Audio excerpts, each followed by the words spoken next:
নমস্কার, অপর্ণা টেস্টি ওয়ার্ল্ডের সকল দর্শক বন্ধুদের অনেক অনেক স্বাগত। বন্ধুরা, আজ নিয়ে এসেছি দুর্দান্ত ফুলকপি আলু দিয়ে একটা হালকা পাতলা মাছের ঝোল।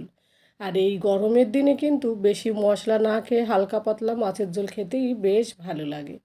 তারপর আবার এই সময় আবার ফুলকপি খুব একটা পাওয়া যায় না, তবুও শেষের মুহূর্তে দেখবে বেশ ভালো লাগে।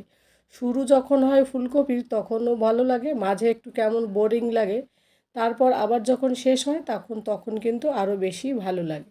তো যাই হোক, আজকে গরমের দিনে একটা হালকা পাতলা রুই মাছ দিয়ে আলু দিয়ে ফুলকপি দিয়ে একটু কম মশলা দিয়ে আমি মাছের ঝোল করব কিভাবে, সেটাই তোমাদের সঙ্গে শেয়ার করব।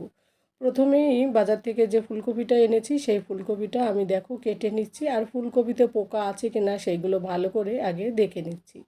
আর ফুলকপির সাইজটা আমি একটু বড় বড় করেই কাটবো, তোমরা কম বেশি ছোট বড় করতে পারো। আমি এই কারণে বড় করে কাটবো, যেহেতু ফুলকপিগুলো অনেক সময় ভেঙে যায়, একটু বড় থাকলে ভাঙার সম্ভাবনা কম থাকে। আর এই ফুলকপির যে ডাঁটাটা অনেকে ফেলে দেয়, কিন্তু আমি এই ডাঁটাটা ফেলবো না। এই ডাঁটাটা কিন্তু যখন রান্না করার পর ওই ডাঁটাটা খেতে মিষ্টি লাগে, বেশ ভালো লাগে, তাই আমি ওই ডাঁটাটাকে ফেলবো না।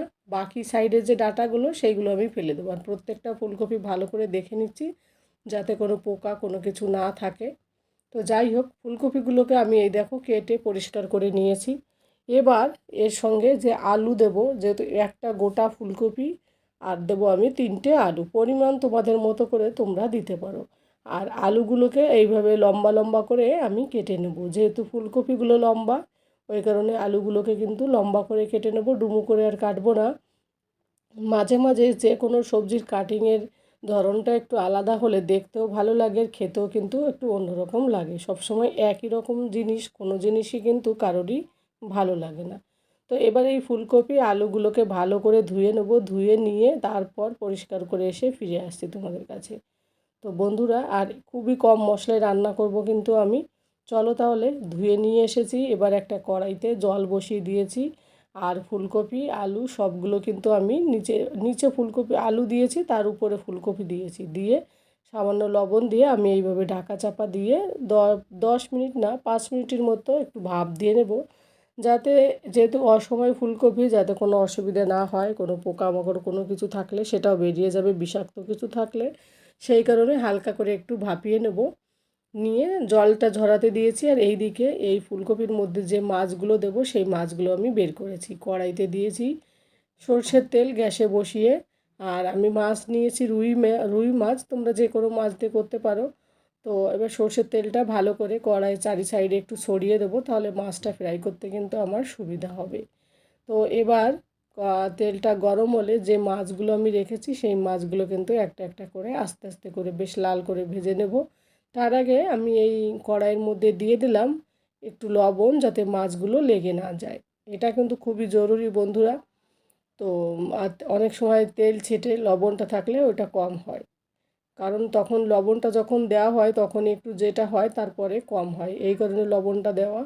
তো এবার আমি মাছগুলো, আমার কাছে যে মাছ ছিল সেই মাছ দিয়ে আমি ফ্রাই করে নিচ্ছি। তোমরা যে কোনো মাছ দিয়ে করতে পারো, কাতলা মাছ দিয়ে করতে পারো, কিংবা বাটা মাছ দিয়েও কিন্তু বেশ ভালো লাগবে এই ঝোলটা। তো মাছগুলোকে আমি এপিট ওপিট করে লাল লাল করে বেশ ভালো করে ফ্রাই করে নেব। আর মাছ ফ্রাই যদি ভালো হয় তাহলে খেতেও ভালো লাগে মাছের ঝোল। আর ভিতরে কাঁচা থাকলে পরে যতই সিদ্ধ হোক সেটা কিন্তু অতটা ভালো লাগে না। সেই কারণে প্রত্যেকটা মাছ একটু গ্যাসটাকে স্লো রেখে আমি একটু হালকা করে এইভাবে ব্রাউন কালার করে নিয়ে আসবো, মাছগুলোকে বেশ ভালো করে ফ্রাই করে নেবো। যে 3টে ফ্রাই করেছি, বাকি যেগুলো আছে সেগুলো সাইড করে রেখে সেগুলো ফ্রাই করে নেব। তো দেখো বন্ধুরা, প্রায় ফ্রাই কমপ্লিট হয়েছে ওই 3টে। এবার এই দুটো মাছের একটা হাফ পার্ট ছিল আমার কাছে, তো সেটাও দিয়ে দিলাম। এবার সব মাছগুলো আমার কিন্তু ফ্রাই কমপ্লিট প্রায়। এবার আমি যেগুলো ফ্রাই হয়ে গেছে সেইগুলো আস্তে আস্তে করে আমি একটা পাত্রে তুলে নেব। আর প্রত্যেকটা মাছ কিন্তু খুব সুন্দর করে আমি ফ্রাই করে নিয়েছি। আর এই পর্যায়ে যেসব বন্ধুরা আমার পাশে পাশে আছো তাদের সকলকে অসংখ্য ধন্যবাদ এবং অনেক অনেক ভালোবাসা। আর তোমাদের সঙ্গে কথা বলতে বলতে আমার মাছগুলো কিন্তু কমপ্লিট ফ্রাই করা আর তুলে নিয়েছি একটা পাত্রে, দেখো। এবার যে তেল রয়েছে সেই তেলের মধ্যে আমি দিয়ে দেব আরও সামান্য পরিমাণ তেল। আর এর মধ্যে ফোড়নে দেবো কী কী, চলো তাহলে দেখা যাক। আর কড়াইটা যাতে ওই যে মাছের টুকরো টুকরোগুলো রয়েছে সেগুলো একটু সাইড করে রেখে দেবো, কারণ অনেক সময় সেগুলো পুড়ে যাওয়ার সম্ভাবনা থাকে। তো একটু তেল কম মনে হলো, তার জন্য একটু হালকা করে আর 1 চামচ মতো সর্ষের তেল আমি কিন্তু এর সঙ্গে মিলিয়ে দিলাম। যেহেতু তেলটা প্রথমেই আগে ছিল গরম, তার মধ্যে আবার একটু ঠান্ডাটা তেল দিলাম, তার জন্য আর একটু কড়াইটা গ্যাসটা আর কি চড়িয়ে দিলাম। গ্যাসটা গরম হলেই মানে কড়াইতে তেলটা গরম হলেই আমি ফোড়নে দিয়ে দিলাম সামান্য পরিমাণ কালো জিরে, আর দিলাম একটা তেজপাতা, 2টো শুকনো লঙ্কা আর সামান্য গোটা জিরে। এটাই হবে ফোড়ন, আর এই ফোড়ন থেকে বেশ সুন্দর একটা গন্ধ আসবে। কালো জিরের গন্ধটা কিন্তু বেশ ভালো লাগে, তো ওই কারণে আমি কালো জিরেরই ফোড়নটা দিলাম আর কি। তো ফোড়নটাকে আমি একটুখানি লাল লাল করে ফ্রাই করে নেব। আর তেল আর দেবো না, যে তেল দিয়েছি এটাতেই আমার রান্নাটা কমপ্লিট হয়ে যাবে। যেহেতু মাছ ফ্রাই করতে অনেকটা তেল দেওয়া হয়েছে, সব সময় চেষ্টা করি আমি কম তেলে রান্না করার জন্য, হেলদি থাকার জন্য। এবার আমি দিয়ে দিলাম 1 চামচের মতো আদা বাটা। আদা বাটা দিয়ে এবার আমি এর মধ্যে দিয়ে দেবো ড্রাই মশলা। 1 চামচ মতো দিলাম কাশ্মীরি লঙ্কার গুঁড়ো, 1 চামচ মতো দিলাম হলুদের গুঁড়ো দিয়ে, আর দিলাম 1 চামচ জিরের গুঁড়ো। খুবই কম মশলায় বন্ধুরা দিয়ে এই মশলাগুলোকে আমি একটু হালকা করে ফ্রাই করব। তো যেহেতু কম মশলা দিয়ে রান্না করব, কারণ গরমের দিনে বেশি মশলা খেতে খুবই একটা ভালো লাগে না, আর খেতেও ইচ্ছা করে না, কারোরই রুচি থাকে না। তখন একটু হালকা পাতলা মাছের ঝোল হলে খেতে বেশ ভালো লাগে। তো মশলাটাকে বেশি সময় ফ্রাই করা লাগবে না, যেহেতু মশলার পরিমাণ কম, ওই কারণে আমি আর জলও দিইনি। তো এবার যে আলু আর ফুলকপিগুলোকে আমি আলাদা করে সিদ্ধ করে রেখেছিলাম একসঙ্গে, সেই আলুগুলোকে আগে আমি দিয়ে দেবো। আলু যখন সিদ্ধ করেছি তখন 20% সিদ্ধ হয়েছে, বাকি এখনও কাঁচা আছে, ওই কারণে আলুটা আমি আগে দিয়ে দিলাম। দিয়ে এই মশলার সঙ্গে কিন্তু আলুটাকে ফ্রাই করব। যেহেতু আলুতে এমনিতেই সিদ্ধ করেছি, জল ঝরানোর পরেও কড়াইতে দিলে একটুখানি হালকা করে জল বেরিয়ে যায়, সেই কারণে এখানে একটুখানি জল না দিয়ে আলুর সঙ্গেই মশলাটাকে এইভাবে আমি ফ্রাই করে নেব। আর আলুটাও তাহলে সিদ্ধ হয়ে যাবে, যে বাকিটা থাকবে, কারণ ফুলকপি তো খুব একটা সময় লাগে না। তো সেই কারণে এইভাবে আমি ঢাকা চাপা দিয়ে আলুটাকে ফ্রাই করে নেব, একটু হালকা ঢেকেও দেবো। আর তার আগে একটু লবণ দিয়ে নেব, যেহেতু আলুতে লবণ একটু না দিলে, আলুর মধ্যে লবণ গেলে আলুটা সিদ্ধ হতে আরও বেশি সময় লাগবে। যদিও এর আগে দিয়েছি, তখন আমি কম লবণ দিয়েছি, সেই কারণে এখন একটু পরিমাণ মতো লবণ বেশি দিয়ে এবার আমি ঢাকা চাপা দিয়ে রেখে দেবো। 5 মিনিট পর ফিরে আসবো বন্ধুরা। আলুটা কতটা সিদ্ধ হয়েছে আর লেগে গেছে কি না, কিন্তু দেখো আলুটা যখন আমি ঢাকাটা তুলে দিয়েছি আর লবণ যেহেতু দিয়েছি, আলু থেকে কিন্তু একটু জলও বেরোতে শুরু করেছে। তো এই জলের সঙ্গেই কিন্তু মশলাটাও বেশ সুন্দরভাবে আমার একটা গন্ধ বেরিয়েছে, আর কষানোটা বেশ সুন্দর হয়েছে, আর আলুটাও অনেকটা আমার সিদ্ধ হয়ে গেছে। তো দেখেই বোঝা যাচ্ছে কালারটা দুর্দান্ত এসেছে, যেহেতু কাশ্মীরি লঙ্কার গুঁড়ো দিয়েছে আরও বেশ সুন্দর কালার এসেছে। তো এবার আমি আবার একটুখানি ঢেকে দেবো, আর একটু বাকি আছে সিদ্ধ হতে। যেহেতু ফুলকপিটা 50%-এরও বেশি সিদ্ধ কমপ্লিট আমার, ওই কারণে আলুটাকে ভালো করে একটু সিদ্ধ করে নিচ্ছি, যাতে রান্নাটা চটজলদি হয়ে যায়। তো এইভাবে ঢাকা চাপা দিয়ে আলুটাকে আর মশলাটাকে ভালো করে কষিয়ে নিলাম। এবার আবার 5 মিনিট পর ফিরে এলাম। ফিরে এসে দেখি বেশ একটুখানি শুকনো হয়ে এসছে, আর মশলাটাও কিন্তু মশলা থেকে তেল ছাড়তেও শুরু করেছে। আর কালারটা বন্ধুরা দেখো দুর্দান্ত এসেছে। এবার একটু নাড়াচাড়া দিয়ে ভালো করে মশলাটা যাতে না লেগে যায় সেই কারণে একটু ভালো করে নাড়াচাড়া করে দিচ্ছি। আর একটু আলুটাকে দেখো পুরো একদম সফট হয়ে গেছে। এবার যে ফুলকপিগুলো রেখেছিলাম সেই ফুলকপিগুলো কিন্তু এর মধ্যে দিয়ে দেব। আর ফুলকপিগুলো ভেঙে যাতে না যায় সেই কারণে একটু পরেই দিলাম, যেহেতু আগে থেকে সিদ্ধ করা ছিল একটু বেশি করে। তো এবার এই ফুলকপির সঙ্গে মশলা আলুটাকে মিশিয়ে দেবো একটু ভালো করে, সাবধানে আস্তে আস্তে করে, যাতে ফুলকপিগুলো ভেঙে না যায়। আর ফুলকপি ভেঙে গেলে দেখতেও ভালো লাগে না, আর খেতেও দেখবে ভালো লাগে না। তো সেই কারণে একটু ফুলকপি যেহেতু দিলাম, ওই কারণে একটু সামান্য পরিমাণ লবণ দিয়ে নিলাম, দিয়ে ভালো করে মিশিয়ে আমি এবার এর মধ্যে পরিমাণ মতো জল দিয়ে দেবো। তো দেখো বন্ধুরা ভালো করে মেশানো আমার কমপ্লিট। এবার আমি পরিমাণ মতো জলটা দেবো, খুব একটা জল দেবো না, যতটুকু দরকার হবে আমার সেই পরিমাণ অনুযায়ী দেবো।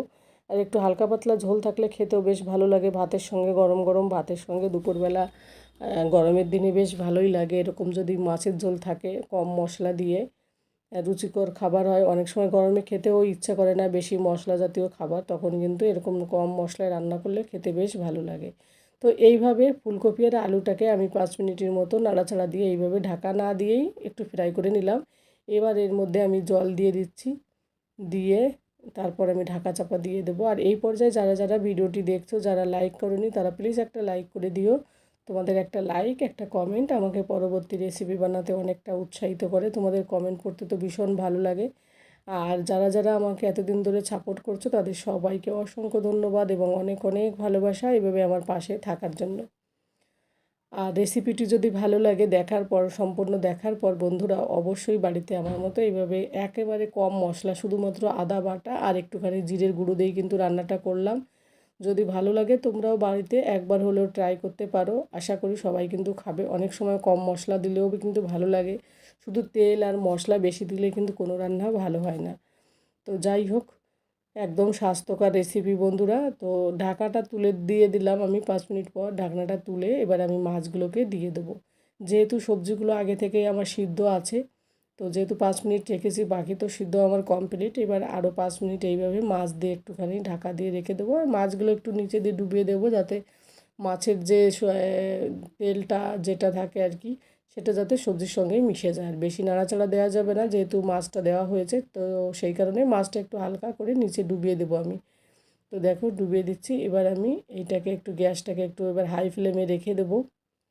কালারটা কি সুন্দর এসেছে বন্ধুরা, দেখতে ভালো লাগলে খেতেও কিন্তু বেশ ভালো লাগে। তো দেখো কালারটাও খুব সুন্দর এসেছে। এবার আমি ঢাকা চাপা দিয়ে দেবো। বাকি সব যে মাছটা ছিল সেটাও দিয়ে দিলাম। আর বন্ধুরা এখন আমি রেসিপিগুলো সাধারণত একদিন পর পরই দেওয়া হচ্ছে। একটু সমস্যা আছে আমার, তোমরা তো অনেকেই জানো।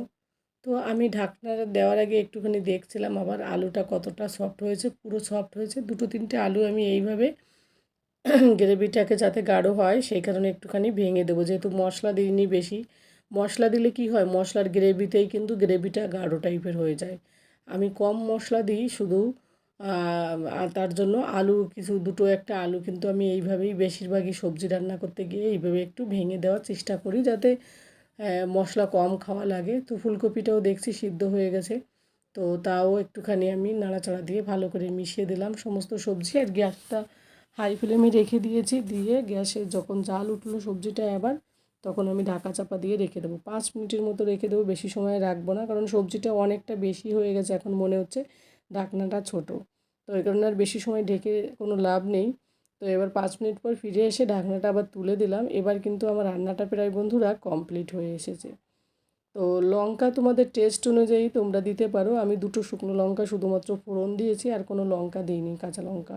তোমরা চাইলে কাঁচা লঙ্কা দিয়ে ফোড়ন দিয়েও রান্নাটা কমপ্লিট করতে পারো, কিংবা এখনও দুটো লঙ্কা দিতে পারো, কিন্তু আমি ঝালটা একটু কম দেবো। গরমের দিনে সবসময় ঝাল খেতে অতটা ভালো লাগে না, সেই কারণে ঝালটা দেবো না। এবার সবশেষে একটা জিনিস দেবো, যেটা না দিলে রান্নাটা কমপ্লিট হবে না। সেটা হচ্ছে বাড়িতে বানিয়ে রাখা এই গরম মশলার পাউডার। হালকা পরিমাণে একটু গরম মশলা দিলাম, যাতে বেশ সুন্দর একটা গন্ধ বেরোয় সবজি থেকে, আর খেতেও ভালো লাগে। তো ধনেপাতা ছিল না, ওই কারণে ধনেপাতা দিইনি। তোমরা চাইলে ধনেপাতাও দিতে পারো। তো রান্নাটা কিন্তু আমার পুরো কমপ্লিট। হালকা করে আলতো করে আমি একটু নাড়াচাড়া দিচ্ছি, যাতে মশলাটা সব কিছুর সঙ্গে মিশে যায়। তো বন্ধুরা রান্নাটা আমার কমপ্লিট। এবার আমি তোমাদের সার্ভ করে দেখাচ্ছি। যদি ভালো লাগে অবশ্যই একটা কমেন্ট করে জানিও এবং একটা লাইক করে দিও তোমার। আর এই দেখো রান্না কমপ্লিট। আমি গ্যাসটা অফ করে দিয়ে কড়াইতেই রয়েছে সবজিটা।